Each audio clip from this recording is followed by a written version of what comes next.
maombi yanaweza kutengeneza njia iliyonyoka. Maombi yanaweza kutengeneza njia iliyonyoka. Kama mbele yako unaona kuna giza, tunaingia kumtafuta Bwana, anaonyesha njia iliyonyoka. Ndio maana Musa alipokutana bahari hakulalamika, alimwita Bwana. Alipomwita Bwana, Mungu akatengeneza njia mahali pasipo na njia.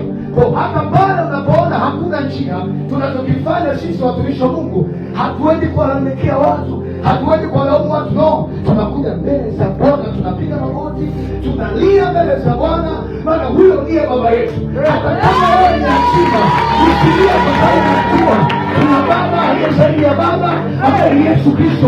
Huyo ndiye anatoa zako, huyo ndiye anakusomesha, huyo ndiye anakuambia kama watoto wamekufa, mwambie Yesu asante, maana ninabakiza baba aliyenipenda kuliko. Kwa taarifa yako, Yesu ana fedha. Kwa taarifa yako, Yesu ana nguo nzuri za kukupendezesha wewe. Kwa taarifa yako, Yesu ana ada ya kukusomesha wewe.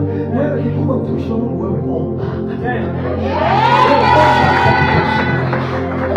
Ukiomba kuna watu watakusomesha bila kupenda. Ukiomba kuna watu watakuletea kula bila kupenda.